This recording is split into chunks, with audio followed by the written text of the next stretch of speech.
wana komi wana na lobby monogamie versus polygamie en Afrique siko tozali kotala ka ya Sénégal parce que makambo ezoleka na Sénégal nde ezali ko intéresser bato surtout les histoires l'exemple nous sommes en train de prendre maintenant c'est l'exemple du Sénégal, ce qui s'est en train de se passer. Vous avez tous vu le monsieur président du Sénégal, il a présenté ces deux femmes et cela pose un peu de polémiques dans la communauté africaine, dans la communauté noire. Il y a des gens qui discutent, qui disent que oh non, ce n'est pas bien, comment est-ce que, tout ça. D'abord, je voulais d'abord corriger quelque chose, ok? Pourquoi? Parce que le président des nations, c'est lui qui est constitutionnel, ok? Les premières dames, elles ne sont pas constitutionnelles. La première dame n'est pas une institution, d'abord, ok?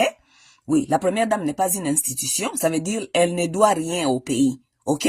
La première dame n'est ni constitutionnelle. Ça veut dire la première dame n'a pas vraiment des obligations vis-à-vis à une nation, ok? La première dame, elle est faite pour accompagner son mari, ok? Elle peut choisir de faire ce qu'on appelle advocacy, elle peut choisir une cause, ok?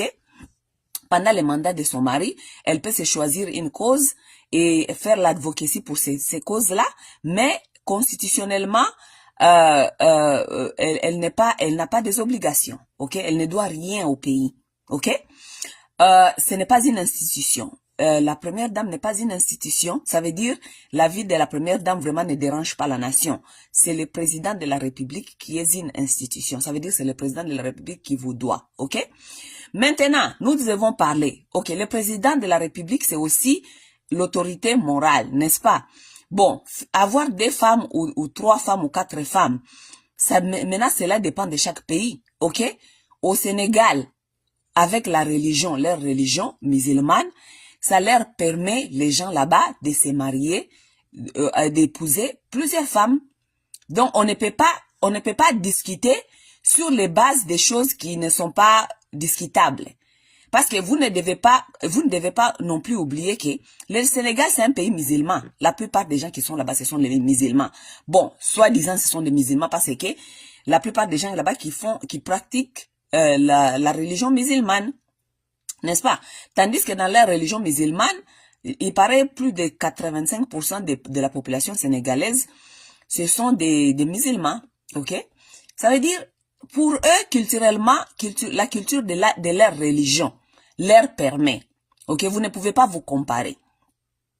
Maintenant, si on part dans d'autres pays africains dont leur constitution oblige les mariages qu'on appelle la monogamie, ça devient autre chose. Ça veut dire, ne vous comparez même pas avec le Sénégal d'abord, parce que la culture de leur religion leur permet d'épouser jusqu'à 4. Ok? Bon, si on revient dans d'autres pays, par exemple, d'autres pays africains. D'autres pays africains, il y a des lois constitutionnelles, soi-disant, qui disent que l'homme doit se marier à une seule femme. Ça veut dire la constitution oblige la monogamie. Mais est-ce que la monogamie se pratique dans ces pays-là? Ça, c'est la malhonnêteté. Nous sommes seulement en train de nous mentir. Est-ce que la monogamie, excusez-moi, est-ce que la monogamie se pratique dans des pays africains, donc la constitution oblige la monogamie? Pas nécessairement. Nous voyons nous tous. Dans des pays où on nous dit que c'est la monogamie là-bas, mais tous les hommes là qui sont là-bas, même au sommet de l'État, ils ont des copines, ils ont des deuxièmes femmes, ils ont des deuxièmes bureaux, ils ont des troisièmes bureaux, ils ont des copines par-ci par-là. Nous connaissons nous tous, nous avons vu ça partout. Chez moi même au Congo, nous avons vu ça avec la majorité de nos présidents, les gens qui ont occupé ces fonctions-là à la présidence. Nous avons vu ça. Donc, quelque part, les Africains ont du mal à faire la paix avec leur culture traditionnelle africaine. Ok? Parce que même avec les constitutions là qu'on vous a amenées, ce sont les constitutions qui sont influencées. Par exemple, les constitutions en Afrique. Ce sont les constitutions qui sont influencées par des constitutions européennes. Oui, par exemple, la constitution congolaise, c'est une constitution qui est influencée par la constitution belge. Ça n'a rien à voir avec notre bien-être, nous, Africains, ou bien Congolais. Lorsque vous copiez la constitution des autres, vous avez copié, la plupart de notre constitution là-bas a été copiée par la constitution belge. Ils ont ajouté des petites choses ici par là, mais cette constitution-là, c'est une constitution qui a été copiée. Mais lorsque les Belges ont fait leur constitution, ils ont fait leur constitution selon leur peuple, selon leur histoire, selon les besoins de leur peuple, selon la culture, les traditions de leur peuple. Lorsque vous copiez les constitutions des autres, vous les copiez selon quoi? Les Africains ont leur propre façon de vivre. Ils ont leur propre façon d'être. Ils ont leur propre identité. Ils ont leur propre histoire. Ils ont leur propre tradition. Lorsque vous les écrivez des constitutions là-bas, vous devez écrire les constitutions qui matchent avec leur vie, leur tradition, leur culture. Voilà, vous êtes allés nous importer les constitutions qui n'ont rien à foutre avec nos vies. Et voilà la confusion qui arrive dans des pays. Vous nous dites que, oh non, la constitution dit que on est monogame, mais vous tous là qui sont aux politiques, vous tous là, vous avez des femmes, trois femmes, des femmes, trois femmes. Lorsqu'on vous dit les histoires de deux femmes, trois femmes, vous dites, oh non, c'est notre tradition. Mais c'est votre tradition, oui, c'est votre tradition soi-disant. Mais pourquoi est-ce que la Constitution continue à dire que vous devez pratiquer la monogamie? C'est la malhonnêteté. N'est-ce pas, c'est la malhonnêteté. Maintenant, voilà les femmes qui viennent avec leurs sentiments. Oh non, la polygamie, c'est pour maltraiter les femmes. La polygamie, c'est pour maltraiter les femmes. Ah, femme africaine, hein? Lorsqu'elle met ses sentiments sur la table, personne ne peut la faire raisonner. Lorsqu'elle vient avec ses sentiments-là sur la table, personne ne peut la raisonner. Oh, la polygamie, c'est pour maltraiter les femmes. La polygamie, c'est pour maltraiter les femmes. Mais il y a d'autres femmes qui vivent dans la polygamie toute leur vie. Ce sont des femmes intelligentes, ce sont des femmes indépendantes qui vivent dans la polygamie. Elles n'ont jamais dit que c'était une maltraitance. Non, elles n'ont jamais dit ça, c'était une maltraitance. Mes chers amis, il faut le savoir que la polygamie comme la monogamie, la polygamie n'est pas pour tout le monde non plus. Non plus la monogamie n'est pas pour tout le monde. Parce que vous êtes dans la monogamie, ce n'est pas veut dire que vous devez imposer la monogamie à tout le monde. Pas nécessairement. La monogamie n'est pas pour tout le monde. La polygamie non plus n'est pas pour tout le monde. Ok? Les hommes qui sont monogames, qui sont en train de dire, oh non, quand même, ce n'est pas bien au sommet de l'État de présenter des femmes et tout et tout. Mon frère, toi tu dis ça parce que tu es pauvre. Mon frère, toi tu dis ça, mon frère, toi qui dis, et de toute façon vous n'êtes pas si nombreux qui condamnez la polygamie, vous êtes si peu qui condamnez la polygamie, soi-disant. Hein? Un frère, un homme qui condamne la polygamie, c'est parce qu'il n'a pas l'argent, il n'a rien. He's a broke ass. Il n'a rien, donc il envie l'autre. Oui, oui. You are broke, you can't do it. Parce que si tu en avais, tu allais faire ce que les autres sont en train de faire. C'est ça la vérité des choses. Oui, oui. Oui. Les hommes, vous qui dites que celui-là, il a mal fait. Because you are broke. That's it. Ok? Les femmes qui pleurent ici que la polygamie, c'est pour maltraiter les femmes. C'est pour maltraiter les femmes. Femmes africaines, ouvre tes oreilles, écoute-moi. Ok? Les femmes qui pensent que la polygamie, c'est pour maltraiter les femmes. Les femmes qui disent que la polygamie, c'est pour maltraiter les femmes parce que vous êtes dans des couples pauvres. Oui, c'est tout. C'est la pauvreté. Oui, oui, c'est la pauvreté. Les gens qui ne sont pas dans la pauvreté, les femmes qui sont dans la polygamie, dont leurs hommes ne sont pas pauvres, ne parlez pas de tout ce que vous êtes en train de dire là. Ça, c'est la vérité des choses. Je vais vous donner l'exemple de Regine, comment elle s'appelle? Regina. Vous connaissez la fille actrice de Hollywood là? Hein? Regine Nyoko, Penyoko, on l'appelle, je ne sais pas, son nom c'est un billionnaire. Penyoko, c'est un sénateur maintenant.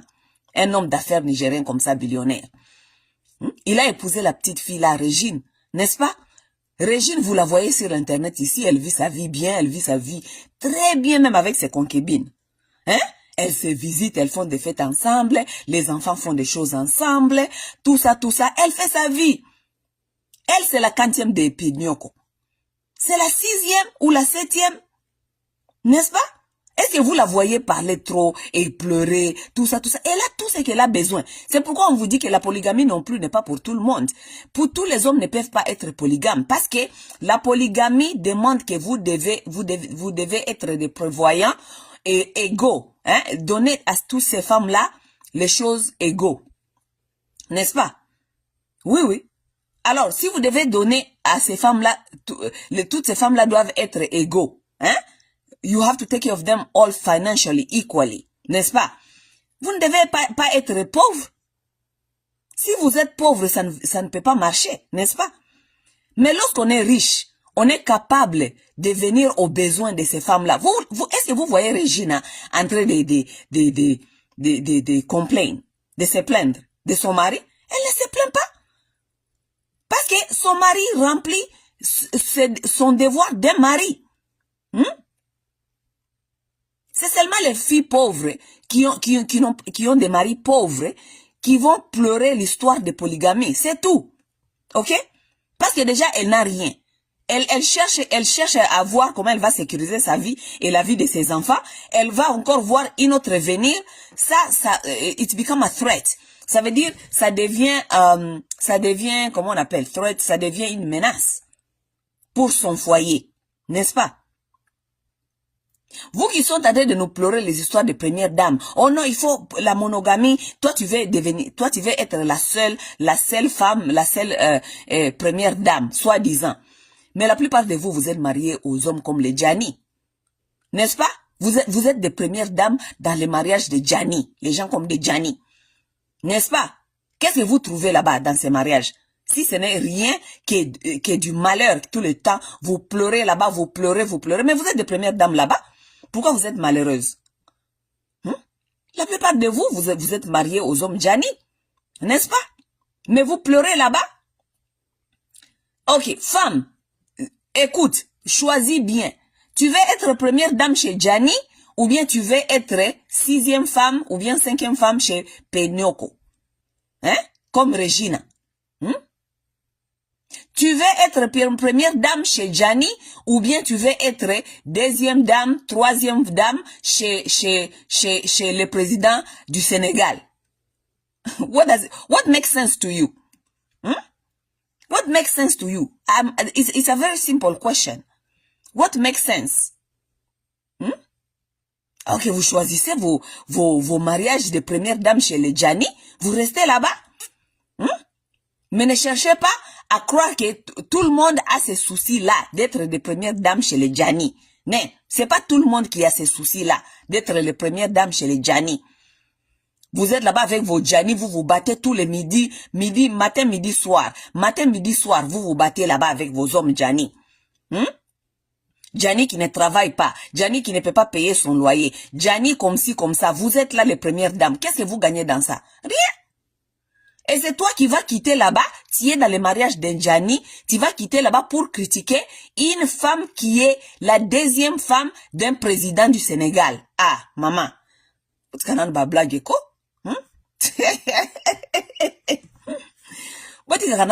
Laissez tomber vos bêtises là de blagues. Toi, tu es première dame chez Gianni. Ok, tu es première dame. Qu'est-ce que tu gagnes là-bas? Rien. Que tu pleures tous les jours. Ouais. Tous les jours, tu pleures là-bas. Tu es première dame chez Gianni. Et c'est toi qui critiques la 2e femme du président du Sénégal. Entre toi et cette 2e dame du président du Sénégal, même si le président du Sénégal aujourd'hui choisissait de se prendre 5 femmes, entre toi, première dame chez Gianni, et l'autre qui est 5e dame chez le président sénégalais, qui vit mieux? Qui a une bonne vie? Qui a une bonne vie? Regarde-moi ça là. Lorsqu'on réfléchit, pensa petit vraiment. C'est les problèmes, c'est le problème des femmes africaines en général. C'est pourquoi on n'arrive pas à avancer. C'est pourquoi on n'arrive pas à avancer ces continents-là. Pourquoi? Parce que la femme africaine, sa tête se limite au pénis. Oui, la femme africaine, elle est limitée à penser à un homme comme... lorsqu'elle pense à l'homme, elle pense au mari, elle pense au pénis. Elle ne pense pas au développement. Elle ne pense pas que l'homme est plus que ça. Non, elle ne pense pas à ça. Non, non, elle ne pense pas à ça.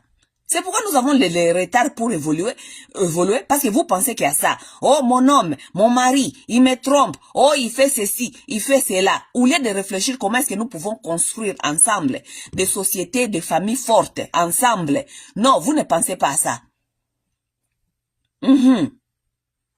Et talibino, hein? Ça, c'est votre problème. Vous allez rester là-bas, vous allez continuer à réfléchir petit, petit, petit. Vous réfléchissez petit, petit, petit, petit.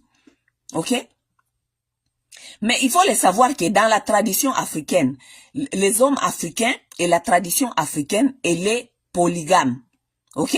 Ça a toujours été polygamie. L'Afrique a toujours été polygame. Ok?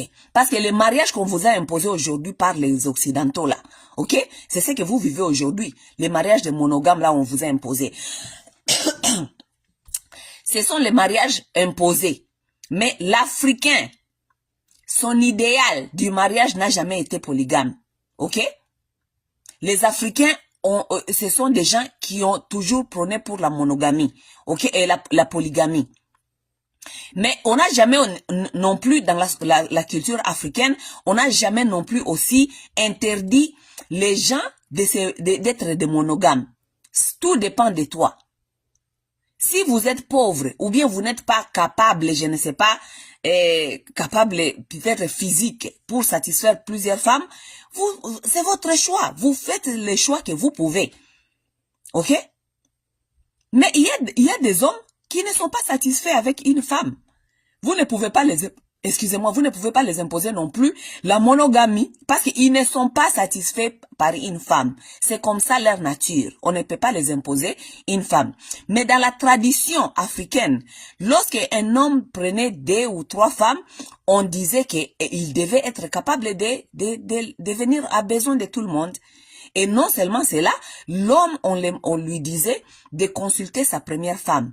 La première femme avait toujours un mot à dire, ou bien la première femme, elle participait même.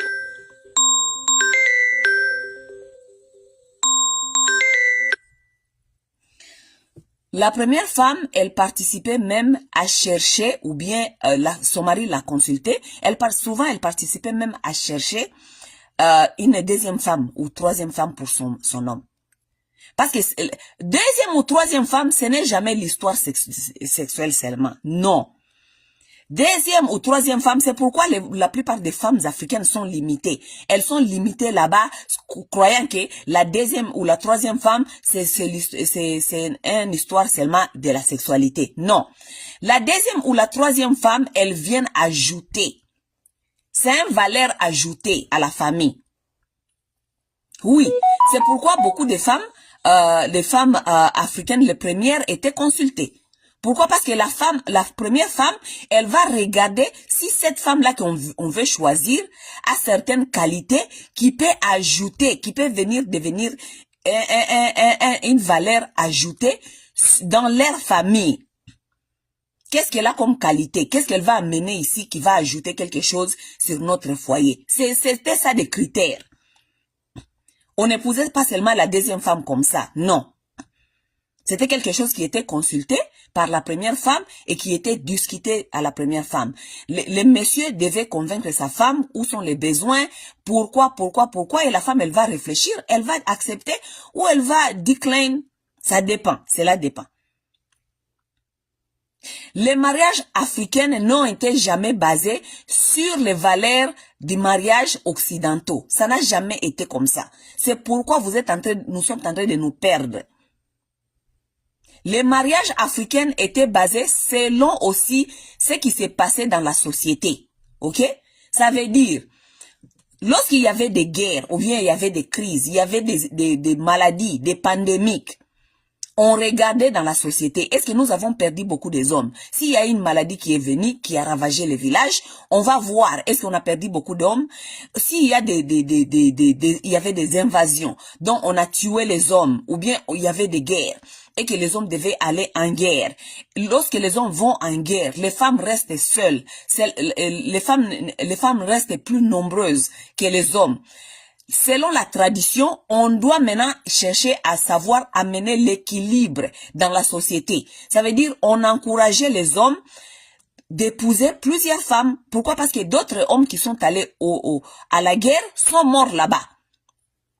Ou bien parce que les pays, ou bien les royaumes, les villages avaient subi les invasions. Donc, on avait tué des hommes. Donc, il y a maintenant plusieurs femmes. On obligeait aux hommes d'épouser plusieurs femmes. Ok? C'est ça, c'était ça traditionnellement chez nous. Ok? Lorsque les gens avaient beaucoup d'argent, pas d'argent, mais on appelle les gens qui étaient riches. Ok? Traditionnellement, lorsque vous êtes riche, ça veut dire vous avez beaucoup de terres. Si quelqu'un avait beaucoup de terres, c'est ça on appelait un homme riche.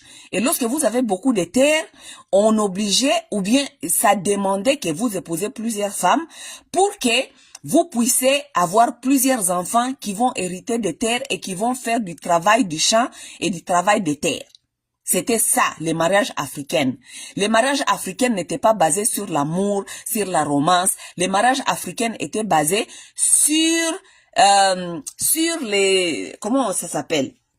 C'était basé sur les, comment on dit, les bien-être de l'économie, de la société, c'était comme aussi, it was based on what?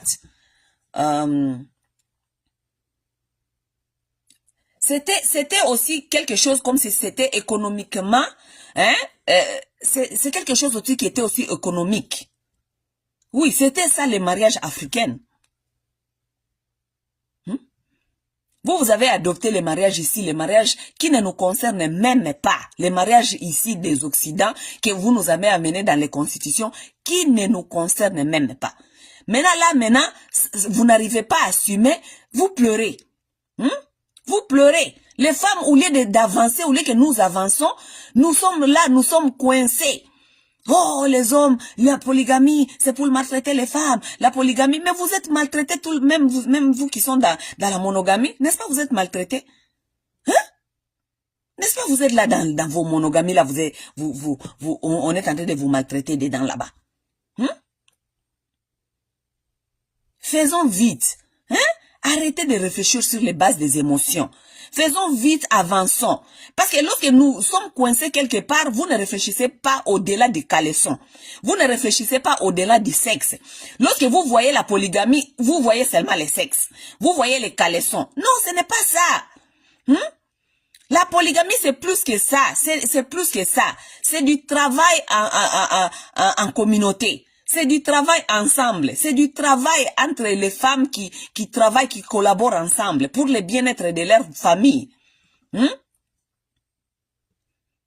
Parce que tellement, on vous a tellement abîmé la tête. Regardez par exemple, dans un pays comme aux États-Unis ici, ok? Aux États-Unis ici, on vous dit que beaucoup de femmes maintenant, elles n'ont pas de mari. Il y a trop de single women. Vous savez pourquoi? Parce que beaucoup des hommes sont en prison.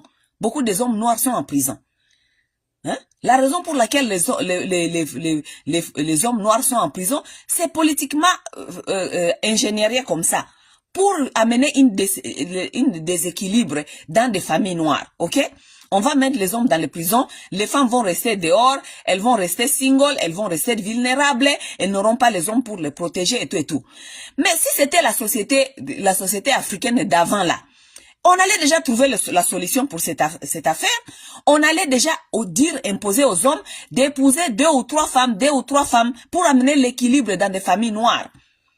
Oui, parce que lorsque les femmes sont restent seules comme ça, célibataires, ça amène un déséquilibre et puis beaucoup de problèmes dans la société. C'est ce que vous ne comprenez pas.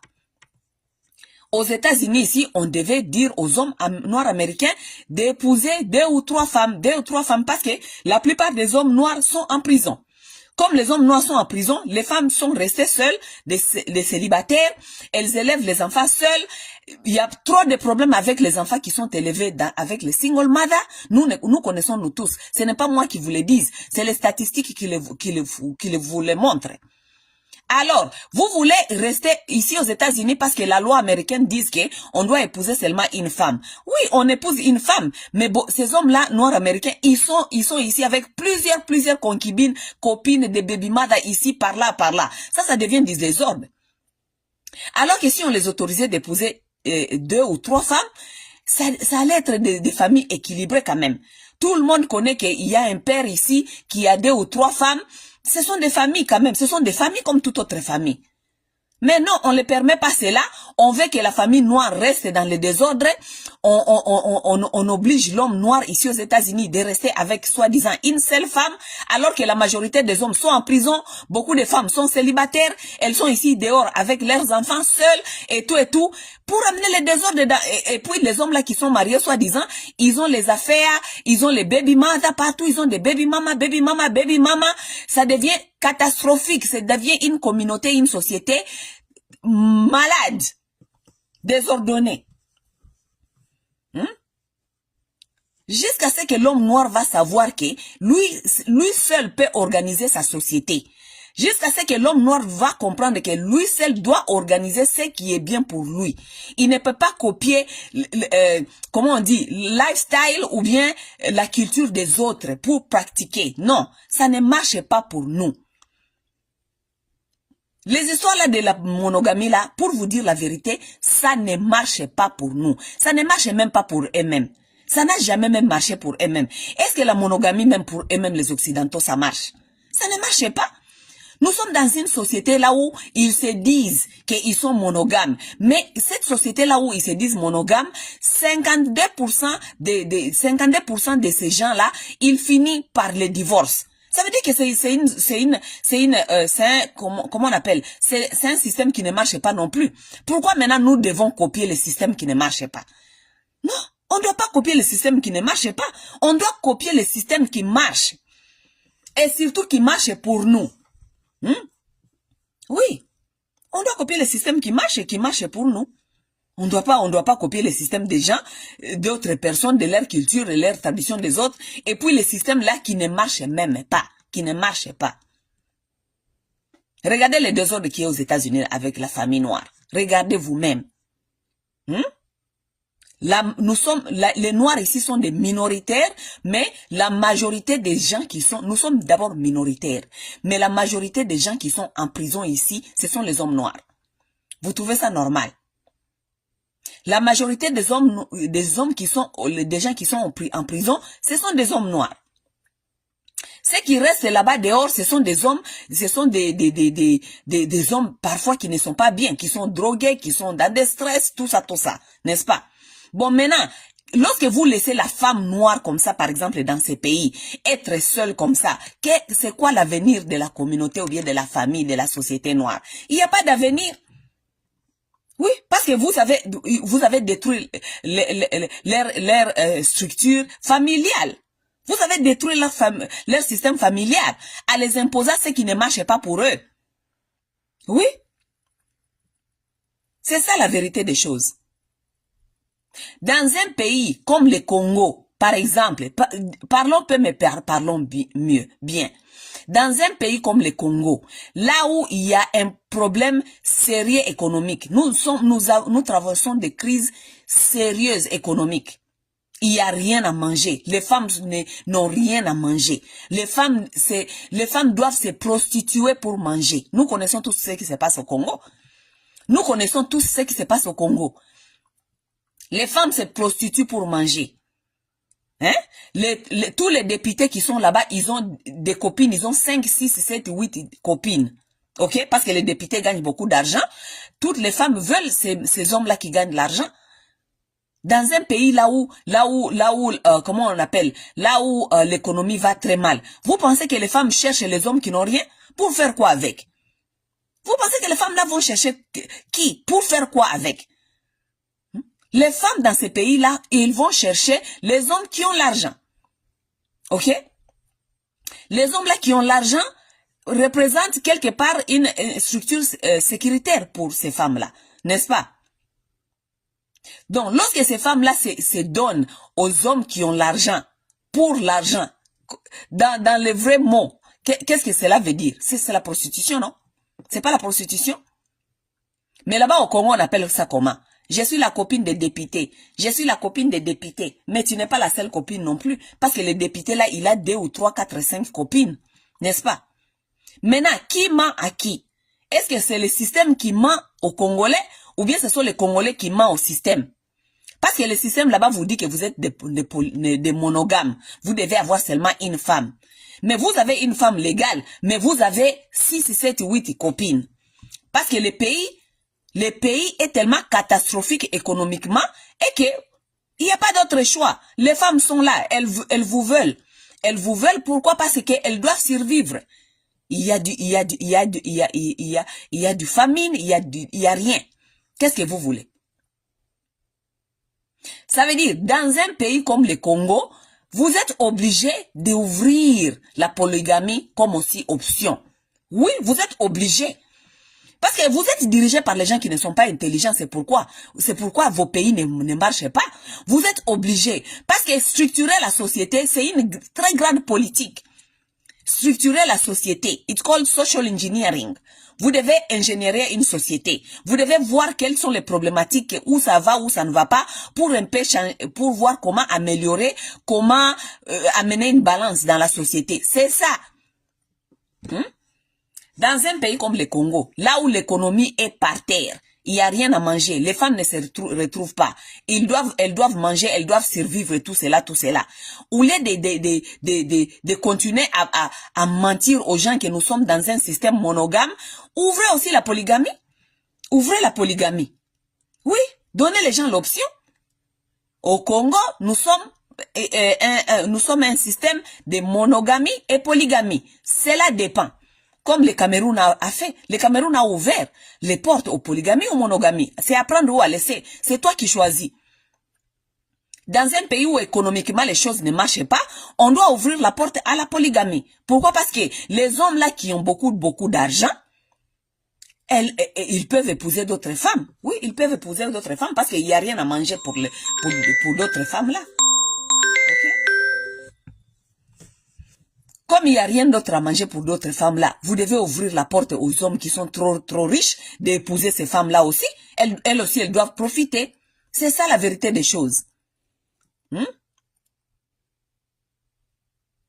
Légaliser ça, que ces femmes-là ne deviennent pas seulement les makangou, il y a balaba là, les femmes de la rue, là où les gens qui ont l'argent, les députés qui ont l'argent, pensent qu'ils peuvent aller coucher avec ces femmes quand elles veulent et tout et tout. Non. Comme ça, elles sont légales. Elles sont légales toutes. C'est comme ça se passe. Vous allez venir me dire ici que Massawa est en train de faire la promotion de polygamie. Vous allez lire l'air. Les Africains, vous allez lire l'air. Ce n'est pas moi Massawa. Je vous dis seulement la vérité de la nature. La vérité de la nature est là. La vérité des choses est là. C'est à prendre ou à laisser. Vous qui vous êtes en train de vous mentir là-bas que vos hommes, nous voulons la monogamie, oui, vous êtes dans la monogamie, mais vos hommes là, ils ont des copines ici par là. N'est-ce pas, ils ont des copines par-ci par là. Ils ont des copines. C'est vous qui vous mentez. C'est vous qui dormez dans les églises tout le temps en train de pleurer pour que vos hommes changent. C'est vous les gens qui sont dans la monogamie. Vous êtes dans la monogamie, vous êtes en train de pleurer tous les jours, vous êtes dans les églises. Seigneur, change mon homme. Changez mon balinanga, a changé pourquoi? Parce que tu es consciente que ton homme là, il a beaucoup de copines dehors. Maintenant, qui ment à qui? C'est ton homme qui te ment ou bien c'est toi qui te mentes toi-même? Ou bien c'est toi qui veux mentir à la nature et la nature est en train de te montrer que ce n'est pas ça. Ce n'est pas ça que j'ai prévu. Vous allez lire l'air. Vous allez lire l'air ici dehors. Les choses ne sont pas faciles. Vous allez lire l'air. Oui. Mais ma question reste pour vous, avant que je parte. Ma question reste pour vous. Simple question. Femme congolaise, toi qui es en train de critiquer le monsieur du Sénégal, qui a 2 femmes, ici il veut même en prendre 3, il va encore prendre 3. N'est-ce pas? Toi, femme congolaise, qui est en train de critiquer ces messieurs-là, mais 80% de vous, les femmes congolaises, vous êtes mariées aux hommes Djani. N'est-ce pas? Oui, vous êtes mariées aux hommes Djani. Oui, oui. Les hommes qui dorment chez vous, les hommes qui ne font rien absolument, ils n'ont même pas de travail. 80% de vous, vous êtes mariés aux hommes comme ça. Mais vous êtes des premiers bureaux là-bas, mais vous pleurez tous les jours, vous vivez la vie de misérables là-bas. Toi, est-ce que tu peux critiquer une deuxième femme chez un président? Toi, tu peux critiquer une deuxième femme chez un président. Il faut mailler les remoko salaka. Ingeta.